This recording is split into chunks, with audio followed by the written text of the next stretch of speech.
The moment you really notice it, you can't unsee it. You're standing in front of an ancient cathedral, a government building, or a centuries-old stone arch, and something feels wrong. The doors are too tall. The ceilings stretch so high they feel impractical. The windows begin far above your head. You don't just feel impressed, you feel out of place. Like this world wasn't built with you in mind. We're told this is just architecture meant to inspire awe, a display of power, a stylistic choice from the past. But that explanation starts to fall apart the longer you look at proportions instead of stories. Because what if these structures weren't built to impress us at all? What if they were built for people who were simply bigger? Before photography existed, painters were the record keepers of reality. And in the 18th century, especially in Europe, realism was everything.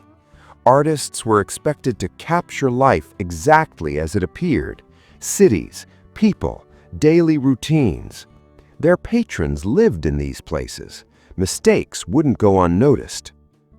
That's why the details in those paintings are so unsettling. In countless city scenes from that era, you'll notice people of dramatically different sizes sharing the same space. Not children and adults, fully grown individuals. Some match modern human proportions. Others tower over them, perfectly proportioned, calm, confident, often dressed in fine clothing. No chaos, no fear, no spectacle. Just everyday life. That's important. If these taller figures were symbolic or mythical, artists would exaggerate them, dramatize them, turn them into monsters or gods. But they don't. These figures blend into the scene as if their presence is completely normal. Even more telling is their social position. The taller individuals are rarely servants. They're not laborers. They stand upright, well-dressed, dominant. Meanwhile, the smaller people move around them, working, assisting, existing quietly in the background. Now shift your attention away from the people and toward the cities themselves. Massive arches, columns so thick they look absurd next to modern humans, staircases wider than today's roads, windows placed unnaturally high, doors 5 or 6 meters tall. We're told this was done for beauty, for grandeur. But architecture isn't just art, it's function. Oversized rooms are harder to heat. Giant doors are heavy and inefficient. Vast ceilings waste energy. None of this makes sense if the builders were the same size we are, but it makes perfect sense if they weren't. For beings 3 or 4 meters tall, these dimensions wouldn't be excessive. They'd be necessary, comfortable, normal. Suddenly, those old paintings click into place. The tall figures don't look oversized anymore. They look correct. The buildings fit them. Columns align naturally with their bodies. Arches frame them perfectly. It's modern humans who look misplaced. We walk through these spaces like children in an adult's house. And over time, we've had to modify them to survive.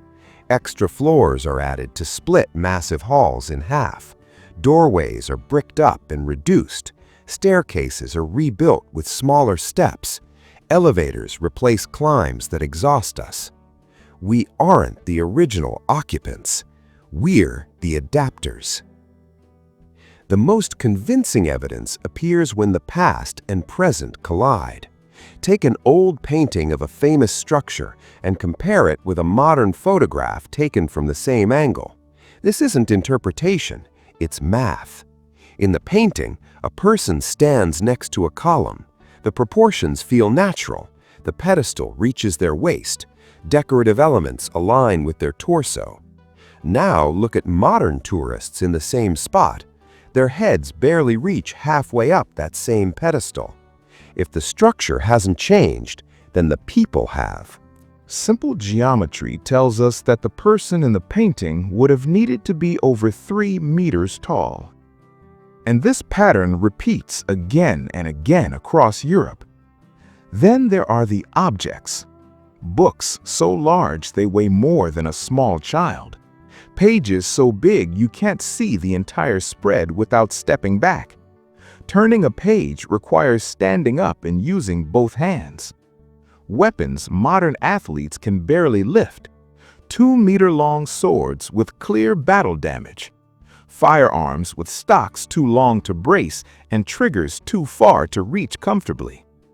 Musical instruments demanding finger spans no normal human hand can achieve.